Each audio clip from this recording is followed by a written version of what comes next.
Hey guys, it's Mitch. How's it going? We're back to do some more Uncanny X-Men. This is the culmination of the Paul Smith run.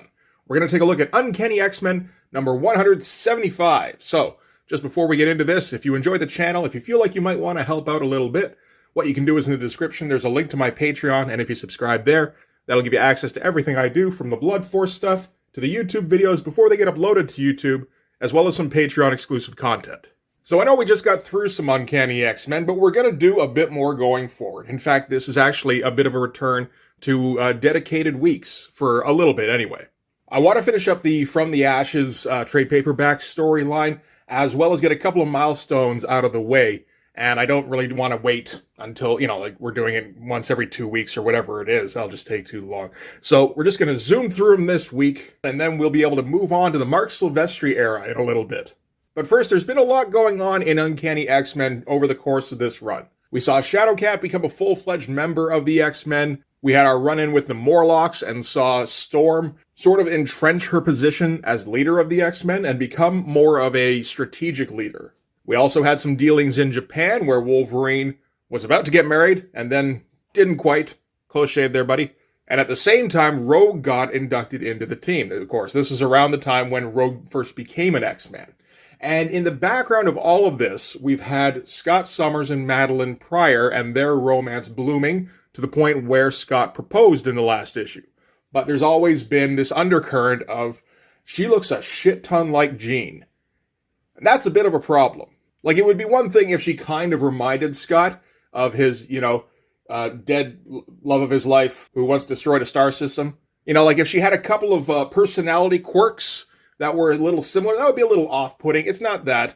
It's that she looks exactly like Jean. It's that she sounds exactly like her. It's that she had a traumatic incident happen exactly the same time Jean was dying. And on top of that, we've been seeing evidence in the last little while that the Phoenix entity itself seems to be reasserting itself in the world of the X-Men, just kind of along the fringes. And you add in the fact that Mastermind seems to be rolled up in all of this. It's been a tumultuous, 8 issues. And then, of course, at the end of the last issue, Scott went and straight up asked Madeline, "Are you maybe just a little bit Dark Phoenix?" And for his trouble, Scott got blasted back. And at the end of the last issue, we got our answer with one of the best last page cliffhanger splashes, I think, around. That's some pretty wild shit. So that's where we're picking up this time. So let's start with the cover on this. That's a pretty great all-hands-on-deck battle kind of cover. It's not 100% reflective of what's in the issue, but it does give you an idea of what we're going to see. We're going to get all of the X-Men, because they're all back together now, versus Dark Phoenix, or at least who they think is Dark Phoenix. It doesn't have the clarity of some of the covers that we've seen before. It doesn't have that sort of iconic feel to it, but it's a very nicely done cover. Everybody has their own little space. Nobody's really getting hidden in the background. Nobody's getting shoved out of frame or anything. It's a tough thing to compose, really. Getting 9 people on a cover here. That's a bit of an accomplishment. And the issue also helpfully reminds us that this is the 20th anniversary issue. So the X-Men have been around a whole 20 years. That's a landmark. It's funny, you think back to 20 years ago. 2004 X-Men doesn't feel like it was that long ago, really. From what I can tell, that's the Chuck Austin run, which, from what I've heard, isn't exactly celebrated. But if you bought those issues when they came out, you think back to the time difference between then and now, that's the difference between Uncanny X-Men number 1 and this one here. That's crazy. So we're going to open up on the X-Mansion, and the X-Men are going to do some yard work. It's an interesting place to start because it feels like we've always come upon the X-Men in the last few issues while they're in the middle of some kind of crisis. And this is the first time since we started this run, actually, back in 168, when things are starting from kind of a calm position. Even in Japan, they're showing up for the wedding and everything, but there's proceedings going on, and there's not really a chance to relax that much. But here they've got a dead tree in the yard that they're going to get rid of. Shadowcat and Nightcrawler just kind of getting in the way. It's really just down to Wolverine hacking at the roots and Colossus taking away the dead lumber. And Rogue and Storm are just kind of watching. Rogue's not really sure why they're doing it this way. It would have been pretty easy for her to just smash the tree and take it away. But, I mean, after all they've been through, this is kind of a chance to work together again, which they haven't really been able to do for quite a while now. When all of a sudden, they're interrupted by a flash of light. And the Phoenix Firebird effect manifests itself. And this time, it's not just Storm who sees it, because that was the case last time. Everybody sees this. And then there's a body falling out of the sky. Storm and Rogue, as the flying mutants, go out to check it out. Turns out it's Cyclops, actually. And they're able to snag him out of the air and return him to the ground. And they're going to take him into the infirmary, but he tells them there's no time for that because Dark Phoenix has returned. So they got to head inside so they can deal with this immediately. And I love this page here. All this vertical / diagonal kind of stuff. It's kind of Neil Adams-y, I think. He would do that kind of page layout fairly often. But given that we've got a lot of sort of high-angle stuff in this particular page, yeah, absolutely. Go for the huge, just vertical landscape stuff. Just really use that stuff. He doesn't really waste a lot of room here. This figure here is kind of funny. A little stick figure falling. Everything else here looks pretty great, though. So Xavier does a "To Me, My X-Men," so everybody runs off and changes into their long underwear. Which is one of those things that just kind of, it's just one of the silly things about superhero comics. You know, it's like, oh shit, we got a fight coming up, better change into my pajamas. So Scott gives Professor Xavier the rundown on everything that's been going on between him and Madeline. Or at least the bits that he can't read directly from Scott. So Xavier needs to first determine whether or not this is truly Phoenix. Because Phoenix was, you know, apart from being like an Omega level telepath, I know they use that Omega level thing these days, but like she'd be like a supernova on a telepathic landscape, and her death rocked Xavier telepathically. He figures theoretically her rebirth should do the same thing. So he's going to go check on Cerebro to see if there's anything like that on the scale. And we get our nice group shot here. I should point out that Shadowcat's costume has completely changed from the last time we saw her in one. That green number that I was not fond of. Apparently this was a conscious decision from Chris Claremont, where as a, you know, like a young teenager, he has her constantly changing her look and changing what people call her. So she's Katya, she's Kitty, she's Sprite, she's Shadowcat. She's got her New Mutants costume. She's got her ugly green number. She's got this fucking swashbuckling thing. And I imagine there'll be some more of this going forward. So when Xavier goes to put on Cerebro, he gets immediate feedback. And Rogue has to rip Cerebro off his head. And it leaves him just about catatonic. So Nightcrawler has to teleport him down to the infirmary. And Paul Smith does that hand again from that angle. He's done that a few times. It usually looks pretty good when he does it. So once they've got Xavier situated, the other X-Men need to investigate Cerebro to find out what the fuck just happened. As far as Logan knows, Cerebro's supposed to have all sorts of safeguards on there, and nobody noticed him doing anything wrong when he was setting it up. So as the resident computer expert, Shadowcat investigates. She finds out all the safety interlocks have been disengaged, and that everything was reversed. So it did amplify his telepathic powers, but instead of sending everything out, it reflected his power back at him. And we're going to start getting lost a little bit in like techno speak and just kind of getting muddied up in what's going on. So Scott just cuts through the bullshit, tells her, you know what, there's actually a simple explanation for this. And we get kind of a classic like evil Cyclops shot. And a slightly weaker one with Dark Phoenix sort of rising out of his body. And a full page splash, which again, not something we usually get from Paul Smith, but he's going to save it for the good moments. Like, you know, Phoenix returning from the dead, that sort of thing, and presenting herself to the X-Men. And we might notice, this isn't Madeline Pryor Phoenix. Like, the face is different, the hair is different. This is full-on Jean Grey. And the X-Men leap into action, they're all going to attack, kind of more one by one, which is not really how they should be approaching something like Phoenix. Storm initially tries to zap her with the lightning, and Phoenix turns it against her. She's then approached by Colossus, but since she is like a world-class telepath, she just kind of scrunches him with her hand. I love these close-up shots of Phoenix here. Those look great. We saw very little of Paul Smith drawing Dark Phoenix. I think it's basically just the end of last issue in this one. But I love his version of her. It's very clean and just kind of menacing, you know?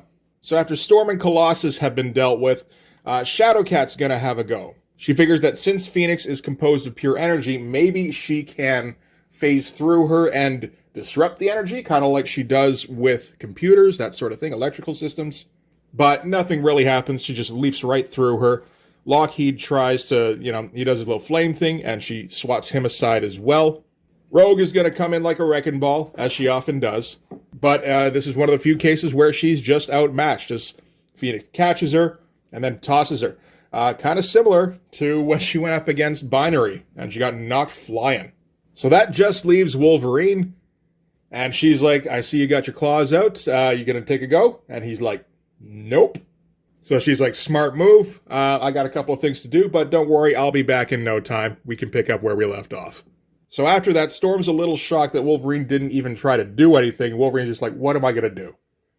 You guys all took your best shot, and, she swatted you aside like nothing. I'm not going to be able to do anything different.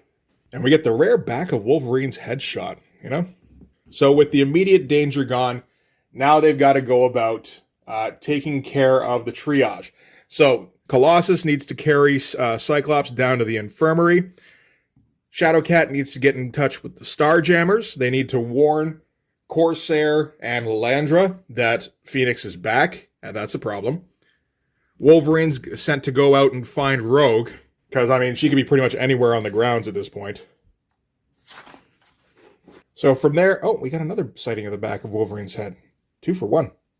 From there, we're going to cut up to, I guess, the communications room, wherever that is, where Shadowcat's been trying to get in touch with the Starjammers, but there's interference all over the spectrum. Everything's being scrambled. They figure it's probably down to Phoenix, that she's, just mixing up all the signals so they can't reach anybody. But eventually they are able to reach Corsair, only Corsair isn't looking too good. Corsair reports that Phoenix attacked them. He's the only one left. The ship is a wreck, and she's coming back for one last pass, and then that's the end of Corsair, at least as far as we can tell. And we get a silent panel to show the gravity of the situation, or at least to try and go for it. I think at this point, because obviously, we're decades on from this, we know this isn't the end of Lilandra or Corsair or any of that shit. But I'm thinking, even at the time, if you're reading this and this is brand new, you got to be thinking something's up, because there's no way they're killing the entire Shi'ar Empire off panel. It's a nice panel, though. From there, they're going to try and reach out to the heroes of Earth, and naturally, what you're going to start with is Captain America. So they start to fill him in on the details of what's going on, and then the Earth starts shaking. And then on camera, Captain America is engulfed in a white light, and they look out the window to see the Phoenix flame rising into the sky. And then they give us a rundown of what happened. Kitty patches into an aerial satellite for an aerial view of New York, only there is no New York. The land burns where the magma touches it and the sea boils. The Avengers, the Fantastic Four, Doctor Strange, even the Morlocks, all who might have helped them, all of them are gone. And again, if you're reading this at the time, this might be shocking for a second before you go, there's no way that's the case. But all they can do is operate on what they've got so far. So they set Scott up in the infirmary here, and Nightcrawler fills her in on what's going on with him. He says physically, there's nothing wrong with him. He's in perfect health. He shouldn't even be unconscious. Yet for some reason, he's slipping away. And from there, we cut to, Scott's soul rising out of his body. And he's already becoming less concerned about what goes on in the material world. He's a little sad about what's going on with his buddies, but, he's got other business to take care of now. And he moves on to the astral plane, and he thinks, I've got people I want to find here. And he gets approached by a beautiful woman, and his first thought is, that must be Jean. That's the person that I'm most looking forward to seeing. Only turns out, no, it's not her, but she does look familiar, but he can't quite place her. And whoever it is sends him back, and right when he's about to go back, he realizes who it must have been. That must have been his mother, who he wouldn't have seen since he was a small child.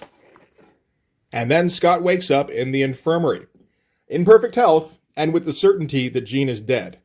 He thinks back to what happened last night with Madeline, where, she fried him and all that business. And then he's like, well, wait a minute, why? I'm fine. I don't even have a scratch on me. So what the hell is going on? And he's like, okay, so wait a minute. Let's say I wasn't burned at all. So what if there is no Phoenix then? What if we're just being tricked into believing that she's returned? which would explain why Xavier was taken out early, because he could confirm anything that's going on. He says it also explains the time that passed between manifestations, because Phoenix, of course, could cover the distance between Alaska and New York in no time at all, but there was a 12-hour delay because, of flight times. So he's trying to figure out who this is. Whoever it is going to an awful lot of trouble, and from all indications, he knows and hates the X-Men intimately. And he says here, he plays with reality, nothing is what it seems, and his plan revolves around Dark Phoenix. That sounds familiar. And of course, Mastermind has been showing up in the issues leading up to this, so it's no surprise he's the one behind it all. So he has a brief advantage in that he knows what's going on now, at least a little bit. He needs to go and warn the X-Men, but first he's going to go and rig a few things in his favor.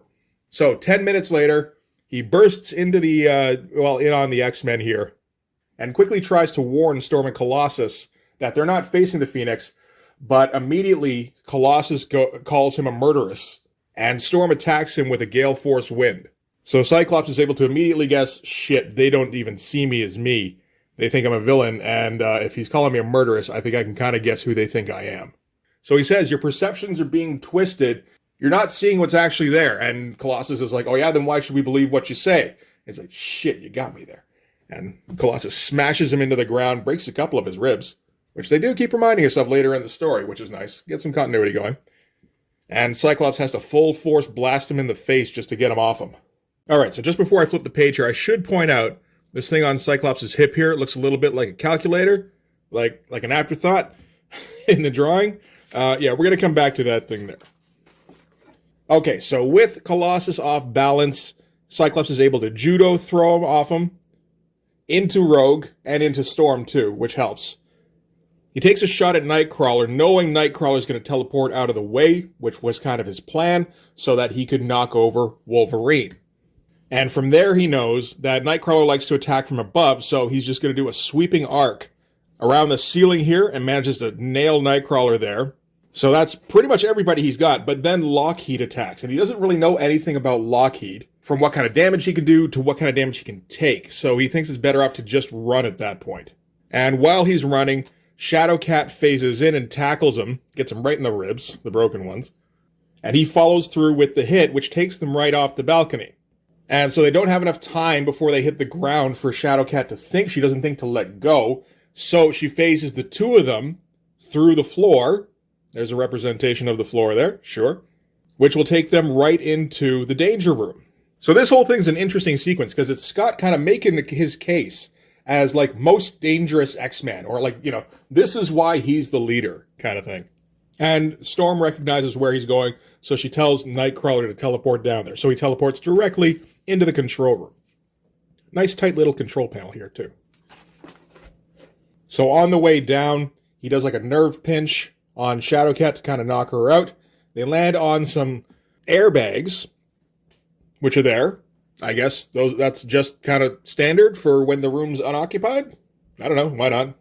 And when Nightcrawler goes to use the control panel, he gets a feedback surge because what Cyclops did before he went to meet the X-Men to set things in his favor, remember, was he programmed the danger room to respond to this controller.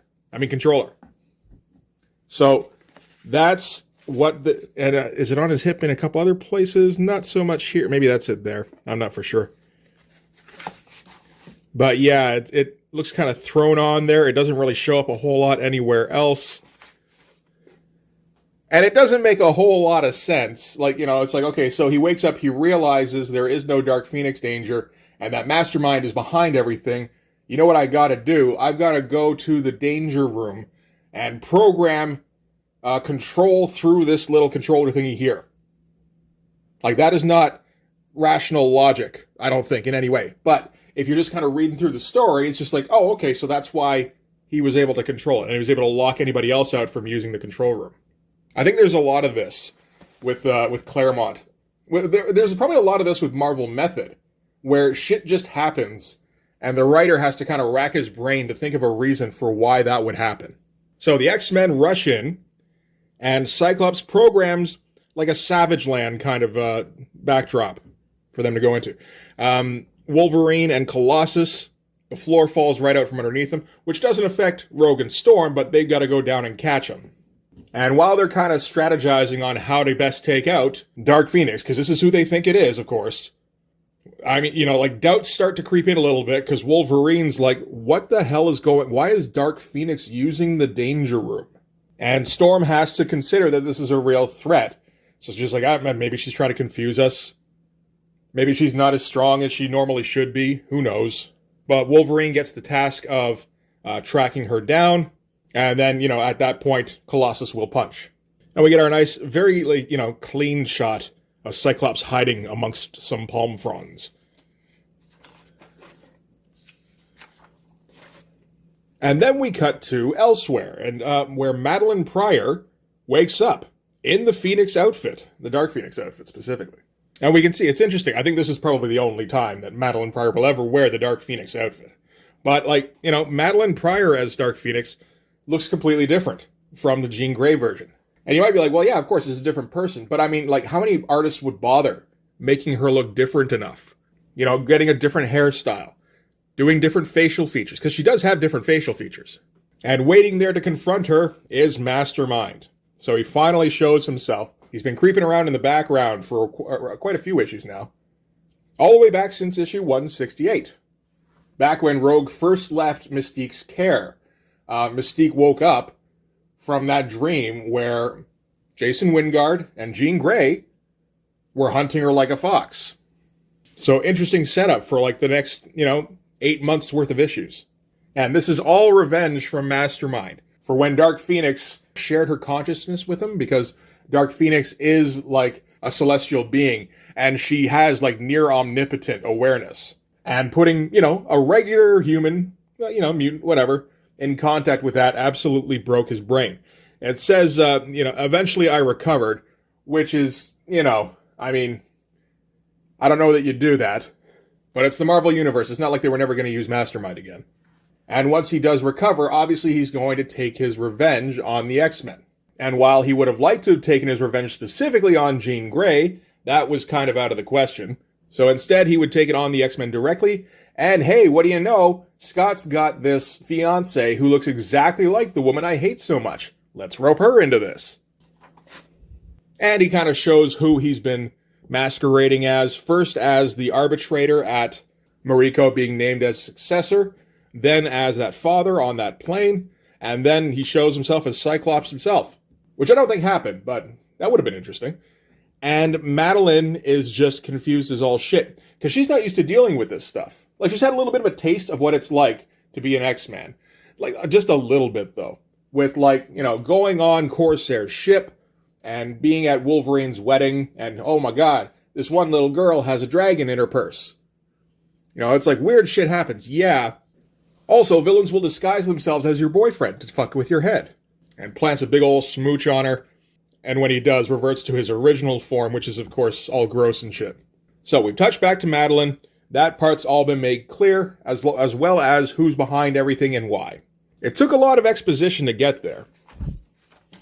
This is classic Claremont stuff, where you just make sure you leave lots of headroom. You're gonna need it.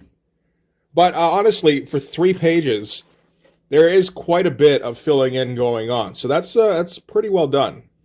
So back in the Danger Room, Cyclops is still trying to evade Wolverine and Colossus, which is a tough task. So he swings up into a tree, and when Wolverine and Colossus go underneath him, his first priority is to take out Wolverine, because Wolverine can track him anywhere, and Wolverine might just flat out kill him. You never know. And then goes running off through the trees with Colossus chasing after him. You can tell Colossus isn't the brightest bulb by the fact that how ridiculous would that look with Dark Phoenix just kind of running among some tree branches and swinging around and shit. That doesn't quite seem like her style. But he just kind of follows blindly, which of course leads to running right into quicksand, which Cyclops programmed for him. And then he reaches an open area. And he's trying to make it to this cave here, because the cave is the exit. He's not actually trying to get to the exit, but he's trying to make it look like he's trying to get to the exit. And basically he's trying to get the attention of Rogue and Storm. And they do see him and start chasing after him. And when they do, Storm again has some doubts, because why is she running? That doesn't make any sense. And the doubt kind of makes her miss her lightning bolt because she's feeling hesitant. And then, of course, as he's getting knocked off his feet, he's able to ping her off in the air here. We're not getting a ton of awesome shots. We are getting some cool ones. Like, I like stuff like this. There's a ton of foliage and shit going on in here. I didn't even notice this bit where Colossus just, like, knocks a couple of trees out of the way. That's great stuff. So, Rogue catches Storm out of the air, then sets her down, goes right in front of the cavern here. Nice inking on the leg here. Very thick, but, like, you know, you need that for foreground versus... And yeah, you see how thin these lines are. That's good stuff. Anyway, this particular area, Cyclops programmed specifically for Rogue, because he knows that his I-beams won't be able to do enough damage to her. So what he did instead was program a bunch of, like, Wizard of Oz type poppies, so that he could just do, like, a wide-angle shot and just, you know, blow up a bunch of them at once, right in her face, and just, like, fill the area with sleeping gas. And that's why he was running around with a mask on the last page. And when Rogue gets knocked out, he picks her up and exits the danger room, because this is the key to his plan. So, takes her down to the infirmary and sets her up in a chair next to Professor Xavier. And what he's going to do is he's going to take her glove off and basically slap her hand right on Xavier's head here. Because, of course, her mutant power to absorb powers is involuntary, so she doesn't need to be awake for it. He does wake her up anyway, of course, and then she has like a freak out while all of this telepathic information just surges into her brain. And he basically has to talk her down through all of the lessons that Professor Xavier's taught him about telepathy, as well as the rapport that he had with Jean. So he's actually quite experienced at telepathic communication. And at this point, since Rogue has the telepathy going on, obviously she realizes this isn't Dark Phoenix that they've been chasing all this time. So Scott's able to hold them up while Rogue communicates with him what's actually going on and what, you know, she can... You know, gets them in on the psychic rapport, so they're all privy to Scott's thoughts as well. And at that point, Phoenix comes back in. Of course, at this point, Cyclops absolutely knows that this is Mastermind and not Dark Phoenix, so he's not particularly concerned anymore. And so when she takes a shot at him, he doesn't even move. Nothing hurts. Except, of course, the gunshot, because Mastermind is in the room with a silenced pistol. He's like, wow, fine then, fuck you. That's not a bad shot, pretty classic. There is a big change in art here, of course. You know, it's just the last page, very clean lines, a lot of care taken with everything. And then from there, all of a sudden, everything got very smudgy. Much thicker lines. Everything kind of bleeds together a little bit. And the reason for that is this is no longer Paul Smith doing this. This is John Romita Jr. I think because this was, this is a 38-page issue, actually. And there was no way that Paul Smith could basically do twice the amount of art that he would normally need to do in a month. So he did 1.5 times, it seems like, and then John Romita Jr. picked up the slack. And I like John Romita Jr.'s style a fair bit at this time. I mean, you know, he's usually trying back here. But it is a bit of a tough transition after Paul Smith. Yeah, like, look at all this really thick brushwork going on. And not like deliberate brushwork. This feels a lot more careless. And one thing Wolverine notices here is that there's kind of a dead zone in his senses. Like, he can sense everybody in the room, but for some reason there's an area where it's just like nothing is going on whatsoever. So he deduces that Mastermind is in the room and that he's cloaked himself somehow. So Storm then summons up like a full-on tsunami. Somehow in the infirmary. There's always a little bit of like, really? Can you summon that kind of weather indoors? But, you know, I mean, why the fuck could she control weather anyway? That doesn't make any sense. And yeah, she just batters everybody in the room with rain and wind. And then eventually lets up and kind of reflects on the fact that usually this kind of tempest would leave her exhausted. But now she's much more comfortable with violent weather, which is like, ooh, maybe that's not a great thing, but we don't really have time to think about that now. And after all that, yeah, Mastermind, who, you know, isn't exactly the most durable villain anyway, he's like completely knocked out. And of course, the first person upon him is Wolverine, which is bad news for Mastermind. Because, yeah, Wolverine, of course, is going to go straight for the kill, but Storm holds him back and says, we're not executioners. And Wolverine goes, you know what, you looked an awful lot like one a second ago. And she's like, that was, we were fighting at that point. That's okay. You don't do it in cold blood. Come on, man. We've talked about this. And Rogue's starting to lose her telepathy, which she's probably glad about. But she's a little creeped out by this whole thing. Because, she was in Storm's head when she was doing that Tempest shit. And she realizes, she was going to kill that guy. And maybe us too, if she felt like she had to. So Claremont really going out of his way to drum home the fact that Storm is not the character you thought she was. So at the end of it, Scott gets up. And, he's got a gunshot wound, but he's more or less okay. But for some reason, Madeline's in here as well. I guess if Mastermind was here, he was cloaking the both of them. That makes some sense, I guess. But she's unconscious, and then Scott resuscitates her, and they get a little, reunion embrace. But yeah, it's interesting seeing, stuff like this with Wolverine looks pretty good.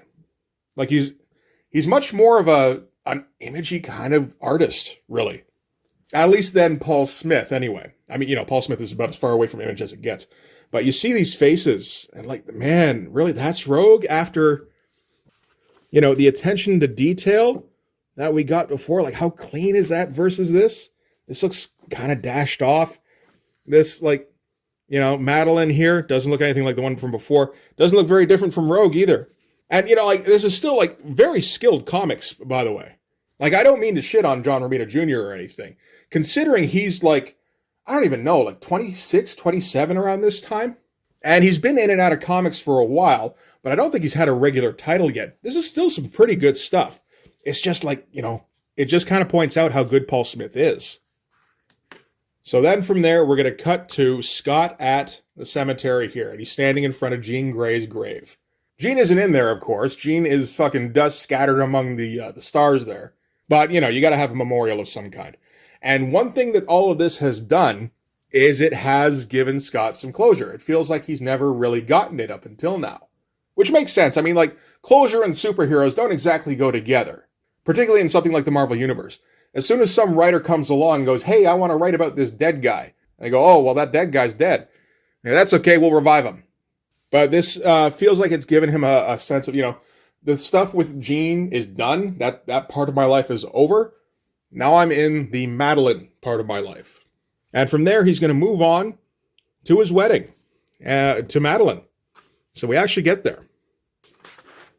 And we get, their vows and everything. Everyone's pretty happy, except maybe Logan, who's just I almost did this. I was supposed to do this, but for some reason mine didn't work out. But I'm glad yours did, Scott, sure. And we get a very nicely detailed ad for Return of the Jedi model kits. As also very clean. Did Paul Smith draw this ad? Probably not. I kind of want to know who did draw that ad. And we get a full splash page of the couple smooching to finish on. And that's it for Uncanny X-Men 175.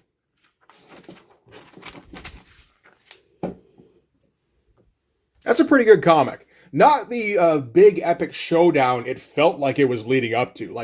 The behind-the-scenes stuff of Scott and Madeline's relationship that's been going on leading up to this issue has actually been kind of heavy. And to then just kind of end it all with this, this fun adventure, really. It's a cool issue, but it does feel like a little bit of a letdown.